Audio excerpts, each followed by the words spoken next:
Sit.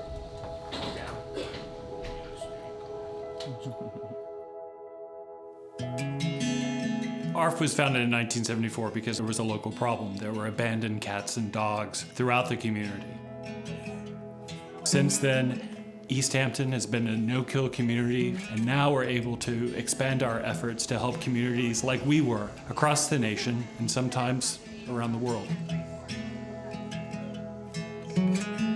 When an adopter comes in on a rainy day to maybe fall in love with a cat or a dog, animals that are overlooked may not capture their eyes. They may be too shy, or they may take more than one meeting in order to warm up to an adopter. And over time, over years, the shelter becomes the only home they know. And so we've dedicated ourselves to focusing on those animals and doing everything we can to get them into homes where they belong.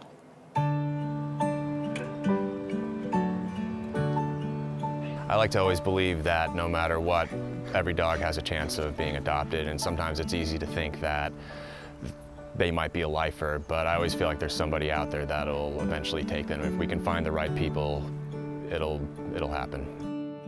Even, the shyest dog that's curled up in a ball and won't look at you and won't walk and won't eat, when you find what makes them happy, that's usually the breakthrough, and it just heals them. It's an amazing transformation. Sit. Go.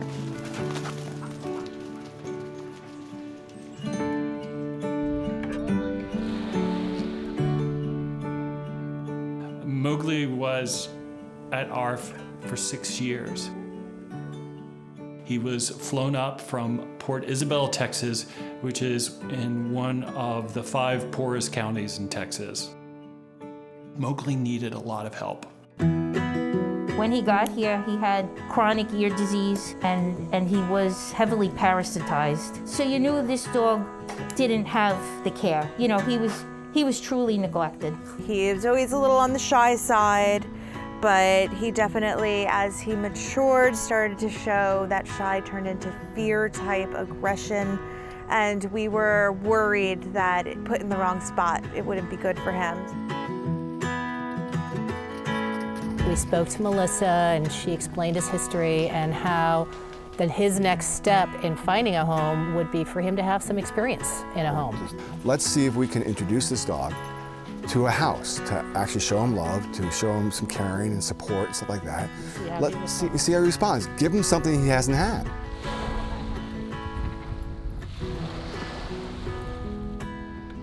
He wouldn't come out to eat until we were asleep. And then all of a sudden one day, we hear crunch, crunch, crunch, crunch in the kitchen.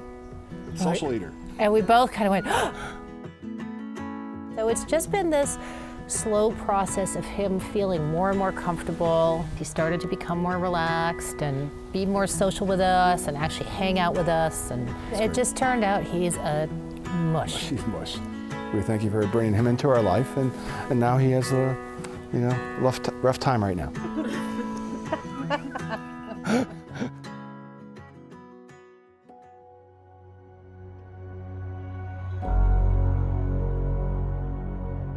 The story of Todd, one of ARF's oldest cats to ever be adopted, who was adopted this past year, is also a story of something we all fear for our pets. What happens if we were to die and our pets were to be left with no one? That's how Todd came to ARF in 2018, already 15 years old. I love Todd so much. He was very special, and he was needy. He craved attention. If you were ignoring him, he would knock over garbage cans, take off stuff off your desk, just very in your face. And he's oh my God, yes, very special. When he came in, he was a little underweight.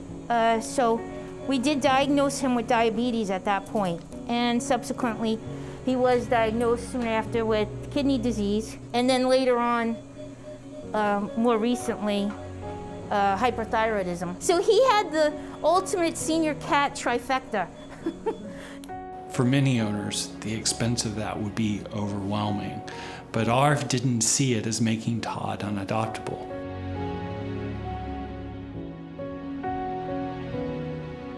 So this is the cat that was formerly known as Todd, and We had to change his name because Todd is the name of my ex-boyfriend. So now he's the general. He's kind of the boss of the house, actually, with the other cats. He kind of like makes the rules. He's not afraid of anybody, and he just kind of has that general-like demeanor. General, what are you doing? His favorite activity is to destroy paper. So we can't leave magazines, papers. He also will destroy cardboard pizza boxes. Makes you feel really good inside to know that we make such a difference in these animals' lives, and that even after all that, he still could get a home, an excellent home at that. I think it's amazing that ARF will keep these cats with a lot of medical needs, and they'll keep them until, you know, the rest of their lives if they have to, or until they find them a home. There's people there that run this place that have really good hearts. There is no such thing as an unadoptable dog or animal. I don't believe that. This is proof right here. This guy is proof. I mean, he changed us, and he's brought a lot of love into my life and our lives. Those overlooked animals, they are going to give you the biggest love.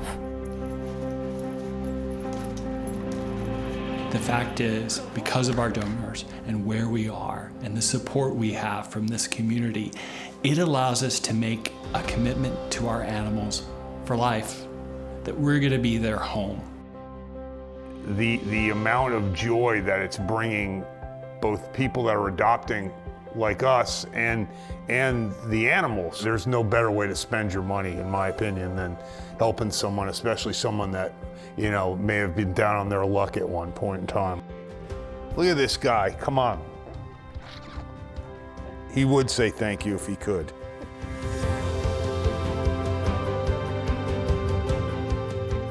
If I can only get across one message about the impact of ARF's work, it's the joy we make possible in thousands of lives for thousands of families through our work, through rescue and adoption.